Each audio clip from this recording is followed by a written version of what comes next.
Bom, galera, aqui eu vou iniciar dando aqui 5 dicas de Python que são muito legais para a gente conseguir utilizar, né, e melhorar nosso desenvolvimento. Então, nessa primeira dica aqui, eu criei uma funçãozinha aqui, certo? Nesse main.py aqui que ele vai chamar essa função function1. E vamos dar uma olhada no que essa function1 faz. Essa function aqui ela só traz pra gente essa print eu sou a function1. Mas aqui nesse carinha aqui eu estou chamando esse function1 também. Então o que vai acontecer quando a gente executar o main? Ele vai printar function1. Por quê? Porque ele está executando esse cara aqui. A gente chamou ele aqui, certo? Então o Python lê de cima para baixo, da esquerda para a direita. Quando ele chega na linha 5 aqui, ele executa. E aí, geralmente, quando a gente cria módulos, a gente precisa testar. E a gente faz isso. Então é por isso que quando a gente está criando os módulos, né? Na verdade, você já deve ter visto isso geralmente em algum lugar. Aqui, vamos só esse cara aqui. Isso aqui, essa linha. O que essa linha 8 faz? Essa linha 8 ela vai comparar se o DunderName vai ser igual ao DunderMain. Isso aqui é um módulo, uma variável, né, especial do Python, que ela vai trazer para a gente a origem de onde ele está sendo executado. Então, por exemplo, aqui nesse caso ele é o módulo principal, ou seja, eu estou executando esse function de function. É isso que quer dizer, executando function1 a partir desse arquivo aqui. Certo? Então, vamos ver aqui. Ó. Então, se eu pego aqui, executo o Python, por exemplo, e tento trazer o DunderName, ele vai trazer main porque ele é o módulo principal. Mas agora, vamos executar de novo esse main.py, certo? Enquanto que esse function ele vai estar aqui nessa condição aqui. Então vamos lá, vamos só apagar isso aqui para ficar mais facinho. Vamos lá, opa, foi mal, vamos apagar de novo para ficar a visualização melhor. Aqui main.py, sou function1, vai por quê? Porque eu não salvei, né? É sempre bom salvar. Pronto. E aqui ele não executou. Então aqui eu posso chamar, importar ela, e aí eu estou garantindo que no momento da importação do function1, ele não vai executar essa função. Então aqui, você não ficou muito claro ainda para vocês, né? Eu acredito. Então vamos fazer antes comentar essas linhas aqui. Ó. Então, nesse caso aqui, certo? Em que ele vai passar, ele vai printar para a gente aqui function1. Então vamos fazer o seguinte, a gente vai chamar function1, vamos executar aqui, ó, function1, eu sou function1, beleza, ele trouxe pra gente. Eu esqueci de salvar de novo. Aqui, ó, olha que legal. Então aqui nesse caso, ele está printando pra gente aqui, e o DunderName vai ser igual ao DunderMain. E aqui vamos fazer o seguinte então, aqui a gente vai tirar aqui. Então, e aí a gente vai chamar a partir de main. Então, quando ele for executado de main, ele não vai ser DunderMain, né, executado de main.py, ele não vai ser, o DunderName não vai ser DunderMain, então ele não vai chegar aqui, ele vai chegar apenas até a linha 6. Quando ele chegar na linha 8 aqui, a condição não vai bater, então ele não vai executar a linha 9 e 10. Vamos dar uma olhada então o que acontece. Errar 3 vezes a mesma coisa é embaçado, né? Esqueci de salvar de novo. Vamos lá então. Olha lá que legal. Quem que é o DunderName quando a gente está chamando esse cara a partir de outra função? O DunderName dele vai ser functions.function, que é a origem do arquivo, certo? De onde a gente está chamando. Então essa foi a primeira dica. Bom, na segunda dica que eu quero trazer para vocês é o uso de type hint e docstring. Então aqui no caso, por exemplo, a gente não tem muita informação. Eu estou aqui ainda no 1, né? Aqui no main. A gente não tem muita informação do que esse function faz. Então eu passo o mouse por cima aqui, ele traz pra gente só isso aqui. Então de fato, né? A gente não tem informação. Sabe o que ele vai retornar pra gente? Né? Aqui no caso a gente está printando só. Mas mesmo que ele retornasse, a gente não teria informação. Então, por exemplo, vamos fazer aqui, ó, return. Aqui é essa mesma string, né? Eu sou a function1. Aqui, beleza, porque return é diferente de print, né? Então, beleza, então aqui a gente não tem informação mesmo assim. Então, por exemplo, eu volto aqui no nosso main, né? E eu passo o mouse por cima, ele dá essa coisa esquisita aqui pra gente, né? Ele dá literal, eu sou function1, mas não tem uma explicação, o que ele está fazendo, né? O que é cada coisa. E assim, bacana. E a gente pode mudar isso, por exemplo, o Python traz pra gente o uso de docstring type hint. Então, olha que legal. Aqui no main 2, eu fiz diferente. Então, essa function aqui do function 2, aqui eu estou passando essa string, certo? Essa variável, perdão, esse parâmetro x, que ele vai receber uma string e vai retornar uma string. Para trazer, pessoal, para printar, pra trazer, né? Vai ser igual a essa string aqui, que é eu sou o x, que é o que a gente vai passar.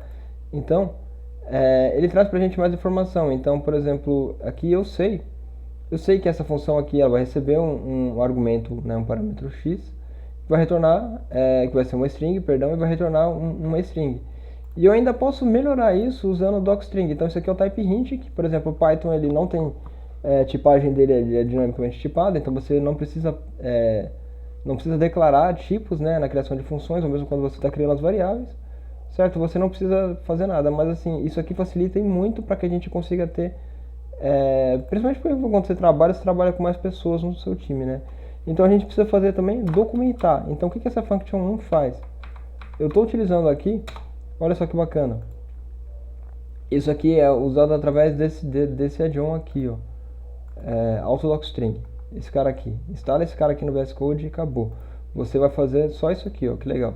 Assim que você escreve aqui os três, né, aspas duplas, ele traz pra gente bonitinho. Então aqui eu vou fazer aqui, por exemplo, printa, né, retorna, né, printa é diferente, retorna eu sou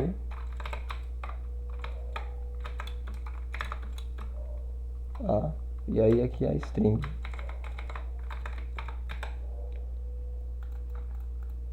Aqui onde x é a string formada.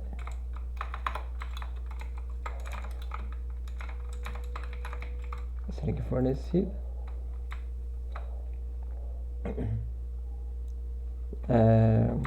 String eu sou. Eu escrevi lá em cima que ficou ruim, né? Eu sou x. Vamos lá. Beleza. Então a gente escreveu isso aqui, certo? A gente tem a nossa documentação, né? Perdão, a nossa docstring. E olha que legal, quando a gente passa aqui por cima, né? Ó, aqui em function ele traz pra gente. Então aqui fica mais fácil a gente entender o que ele está fazendo. E o que é legal é que em qualquer lugar do código. Então, por exemplo, eu estou passando o mouse aqui, ele vai trazer pra gente. Então aqui a gente sabe, por exemplo, a função, o que ela faz? Retorna eu sou a x, né? Que no caso aqui seria string. E aí ele recebe os argumentos x, que é uma string, e retorna essa string. Então se a gente vai passar o mouse aqui, por exemplo, a mesma coisa. Então o uso de docstring e type hint é uma coisa que começa a se justificar conforme você trabalha com mais pessoas no seu time. Quando você faz sozinho, só você mexe no código, realmente você colocar type hint docstring facilita a manutenção, né? Porque você vai acabar esquecendo, e a leitura de quem for olhar o seu código. Então essa foi a segunda dica. A terceira dica ela é mais no sentido de como você desenvolve suas funções. Então, por exemplo, aqui em Functions, certo? Aqui em dica 3, em Functions a gente criou aqui uma função export txt com valor par. Mas tem um problema aqui, essa função faz mais de uma coisa. Ela valida duas vezes, ou seja, tem uma validação, ela tem uma lógica aqui implementada dentro dela, o que acaba sendo uma prática meio ruim, porque, por exemplo, se a gente quiser criar essa validação, aumentar essa validação, a gente vai ficar colocando coisa aqui dentro. Então o ideal é a gente separar essa lógica, certo? Em outra parte, outra função. Então é isso que a gente vai fazer aqui. Então olha só que legal, a gente cria outra função que vai ser confere a tipagem íntegra, certo? Que vai ser aqui, vai retornar true se for uma instância de inteiro e false se for qualquer outra coisa. E uma que vai conferir se o valor é par, que vai retornar true se for par e false se não for. Certo? Então aqui, ó, da mesma forma, aqui a gente vai passar só inteiro, só passa inteiro, que então, ou seja, quando a gente faz essa validação aqui, essa aqui já aconteceu, então para chegar aqui ele já é inteiro, a gente já tem certeza disso, e ele vai retornar true aqui pra gente, e aqui true também, true não, booleano, perdão. E aqui no final, aquela outra função aqui que fazia duas coisas, né, faziam duas validações, na verdade três validações, né, duas validações, uma validação de tipo e outra validação de par, né? E depois executava, além da lógica, ele fazia a exportação. Então aqui a gente vai fazer uma que só faz exportação. Então ao invés de uma função só, a gente vai ter mais funções. Legal, então aqui no dica aqui, que coisa, foi mal, eu já tinha escrito aqui. Então aqui o que vai fazer? A gente vai importar from function.function, a gente importa perdão, a função que verifica a tipagem, que verifica se o valor é par, certo? E a função que exporta, perdão, se o valor for par. Então a gente vai fazer um print aqui para verificar pra gente, né? A gente vai, se o valor for exportado, e ela vai dar pra gente vai colocar a função, o valor vai ser 20, e ela vai dar pra gente, vai exportar essa função, exportar, né, um TXT, que é o que a função faz, é o que é muito legal, né, que a gente passa aqui por cima, ele vai dando pra gente o docstring do type hint, né, tudo que a gente escreveu e definiu anteriormente. Isso é muito bacana, ajuda bastante quando a gente vai desenvolvendo a nossa função, nosso código. Então vamos lá, python main.py, o valor exportado, e ele está aqui, o número formado é 20, é um número par. Beleza, então a gente fez aqui uma função que fazia mais de uma coisa, a gente transformou em uma função que faz somente uma coisa. Como o código limpo pede para fazer, né? A leitura do código limpo é bem legal, apesar dele trabalhar com Java. A nossa dica 4 vai ser sobre importação propriamente dita. Então aqui a gente tem o mesmo código, certo? Tudo igualzinho. E aqui também, mesmo código igualzinho. Só que verifica que é meio chato a gente fazer dessa forma. Olha só quando a gente está importando de from functions, ponto function, import, confere tipagem, taranã, taranã, taranã. Como é que a gente pode resolver isso, certo? Fazer uma importação melhor. A gente vai utilizar o famigerado dunder-init.py. Esse cara aqui, ele era obrigatório quando você fazia esse tipo de coisa, né? Criava bibliotecas, né? Módulos e... Ou seja, qualquer importação que você iria escrever, você tinha que fazer esse dunder-init.py. A partir do Python 3.3, se eu não me engano, a partir do Python 3 alguma coisa, né?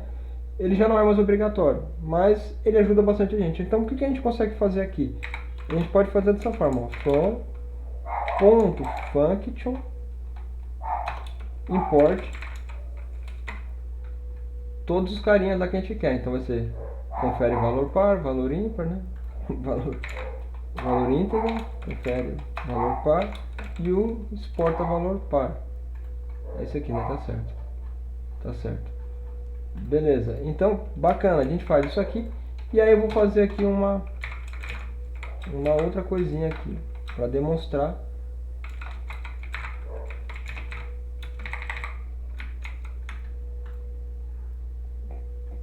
como é que esse cara funciona. Olha lá que legal. E aqui em function, aí a gente pode, ao invés de fazer isso aqui, que fica muito mais fácil pra gente, a gente faz aqui, ó, from function, functions, import, confere e exporta. Ou seja, a gente não precisa passar o nome do arquivo em si, certo? Então aqui a gente vai executar esse cara aqui na nossa dica 4. Vamos lá aqui, sai, dica 4, beleza. E aqui a gente vai executar. Que ele vai exportar o valor normal, tudo, só que ele vai ter que também printar isso aqui pra gente. Que esse cara aqui, o dunder-init, ele vai ser a primeira coisa que ele vai fazer. Então assim que esse módulo ele vai ser chamado, mesmo que ele não execute nada, ele vai executar assim, né? Vai realizar essa linha 3 quando o Python rodar, né? Como eu disse anteriormente, o Python lê de cima para baixo, esquerda para direita. Quando chegar na linha 3 ele executa esse print aqui. Mesmo que na função aqui ele não esteja chamando. Então, vamos lá. Main.py. O que aconteceu? Functions. Eu esqueci de salvar. Salva. E aqui, salva também. Esqueci de salvar, olha lá. Então, olha que legal. Assim que a gente faz dessa maneira de a gente transformar os seus imports mais enxutos, né? São mais melhor de trabalhar, certo? Que a gente está pulando até um cara aqui. Então, quando você vai criar fazer uma complexidade maior, ou seja, você vai ter mais pastinhas ali e tudo, isso aqui se torna mais útil ainda, né? Então, functions poderia ter outra pasta, sabe? Function A, function B, alguma coisa nesse sentido, certo? Você consegue utilizar o dunder-init, que é como ele é chamado, né? Esse dunder, duplo underline, ele é o dunder. Então você utiliza o dunder-init para você conseguir otimizar a maneira como você faz as importações, como você chama os imports. Essa foi a dica 4. Bom, nossa última dica aqui vai ser o uso de list e dict comprehension, né? List comprehension é mais tranquila, né, da gente trazer, mas dict comprehension às vezes dá um pouco de dor de cabeça. Então, vamos fazer aqui um list comprehension rapidinho, certo? Você quer criar uma lista, por exemplo, que vai dos números, né? Por exemplo, eu quero printar uma lista dos primeiros, sei lá, 20 números pares positivos, né? Inteiros par. Então, como é que você faria? Você criaria a lista, né, dos pares, a lista vazia, e aí você faria um for i, né, em range. Vamos colocar um número aqui, né? Para número vai ficar mais fácil a leitura. Número de vai até 20, certo? Aí você faria isso aqui. Número, ou seja, você está caminhando, né? Você está nesse range. Então se aqui, pronto, se a divisão dele for igual a zero, ou seja, ele é par, perdão. Então aqui nesse caso, certo? Opa, esqueci do if aqui. Meu Deus, if for par. Então nesse caso, caramba, o mouse aqui tá zoado. Vamos lá, nesse caso então você faz aqui lista par ponto append, né, número. Beleza, isso aqui. Então, pra gente evitar de criar aqui, vamos fazer aqui nesse interpretadorzinho nosso aqui com o IPython. Então vamos lá, a gente copia isso aqui e cola aqui dentro. Eita. Ah, tá, perdão, errei aqui. Por isso que ele tava com esse problema, são dois iguais. Senão ela recebe, né? Vamos lá, aqui, beleza, então vamos ver aqui lista par, como é que ela tá. Olha lá que legal, tá dos números, certo? Começando do zero, porque zero é par, né? Até o 20, não considerou 20, beleza. Então, tranquilo.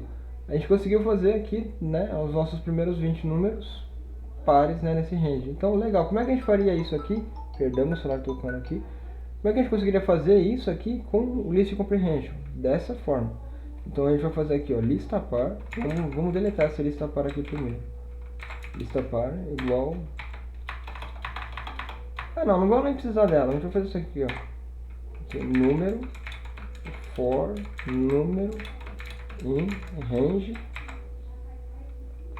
até 20, if número dividido por 2, né, o resultado for igual a 0. A mesma lista. Então aqui é muito mais fácil, a gente conseguiu resolver isso em uma linha só. O tempo de execução ele acaba sendo muito menor. Então aqui a gente faz 1, 2, 3, 4 linhas, a gente fez isso tudo aqui em uma linha só. Então, perdão, list comprehensions aqui é uma maravilha. Certo? E aí, conforme você vai aumentando a complexidade, você vai colocando. Então, por exemplo, número, se eu quisesse, sei lá, número ao quadrado. Ou, né, número ao quadrado acho que é assim, né? 2. Não tenho certeza. Vamos ver se eu tô certo. Tô certo, olha lá. Então fica muito mais tranquilo a gente resolvendo, né? E agora a Dict Comprehension, como é que faz pra gente usar esse Dict Comprehension? Olha que legal. Aqui eu tenho esse carinha aqui, ó, que ele tem aqui pra gente, né? Vamos fazer aqui o port pandas, SPD. Bacana. E aqui a gente vai trazer esse D aqui pra gente. Beleza. Então aqui a gente vai criar nosso data frame, que ele vai ficar mais fácil, o CD vai ser o data, tá? Eu tô com preguiça aqui. Pronto, tá aqui. É isso. Então aqui no nosso data frame, legal. Se a gente quiser saber os tipos das nossas colunas, a gente faz assim, ó, df.types, dtypes.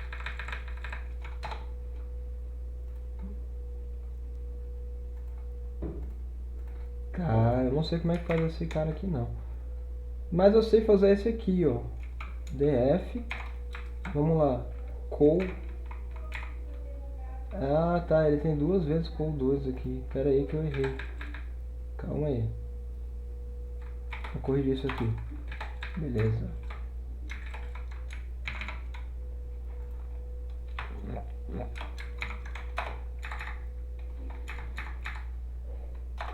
show. Então, vamos lá, def tem call1, call2, call3, show. Então aqui, como é que a gente faz pra gente conseguir os tipos, certo? Então, assim, seria legal a gente conseguir construir um dicionário em que, por exemplo, a gente trouxesse a chave, né, e o tipo dela. Como é que a gente faria isso, né, no Python? Dá pra fazer? Dá.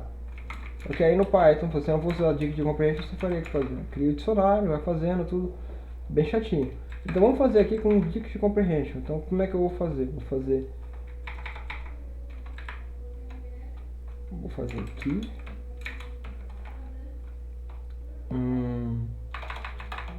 Vai trazer. Vamos pensar. Ele vai trazer primeiro o campo, né? Vai ficar mais fácil aqui, para entender. Vamos trazer aqui o keys. Vai ser igual df.keys. Ou seja, eu vou trazer todas as chaves dele. Então aqui vai trazer pra gente aqui essas chaves. Certo? Então, olha que legal. Coluna 1, coluna 2, coluna 3. Certo? Que são as chaves que a gente tem aqui. São o nome das nossas colunas. Então a gente vai fazer aqui, ó, o dício, né? Vamos lá, dício chaves. Tipo. Então, perdão. Vamos lá, vou colocar aqui, ó. Vamos ver aqui, ó. Coluna 1. Ponto dtype.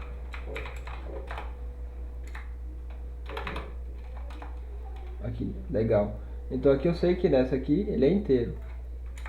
E da coluna 2, quanto que ele é? Float, da coluna 3. Ó, isso quer dizer string, quer dizer Python object, né? Que se ele for... É string, Python object. Pera aí, eu não tenho certeza disso. É string, vamos entender que é string. Acho que Python object ele vai dizer como object, isso, ele vai dizer como object. Mas aqui no caso ele é string, então, ok. Como é que a gente faz então para a gente criar um dicionário que vai receber esses valores aqui? Então, por exemplo, um dicionário em que eu quiser saber, se, sei lá, call 1, ele trazer para mim inteiro, né? Uma coisa mais simples assim. A gente faz isso aqui, olha que legal. Isso aqui, type, vai ser igual. Aqui eu vou trazer a chave, ele vai ver o que para mim? Ele vai ver, ó, vai ser df key ponto dtype, certo? For key in keys. Lembrando que esse keys aqui, ele é df.keys, que é o keys aqui que a gente trouxe aqui. Então, assim a gente usou o nosso... Caramba, desculpa. Nosso Dictionary Comprehension, certo? Então a gente passou aqui a chave vai receber o quê? Então vai ser o df_key.dtype, vai ser... Acho que até a forma de ler fica mais fácil, né? Então a gente tem a chave. Então pensa assim, a chave, que ele vai iterar, né? Vai ser a chave. Vai ser o data frame daquela chave, o tipo dele, para cada chave que tem em chaves. Então, disso key type. Olha que bacana. Ele ficou dessa forma. Então, por exemplo, eu quero saber, né, aqui, sei lá, vamos acessar somente o campo coluna 3 desse meu dicionário. Ele vai dar pra gente aqui, ó, dtype O. Então é isso, galera, essa foi a última dica. Eu vou deixar disponível aqui também, aqui no link do vídeo aqui, né, no descritivo, o repositório da onde eu tirei, onde eu criei aqui e elaborei um pouco melhor essas dicas aqui. Então é isso, bora codar e até a próxima. Falou!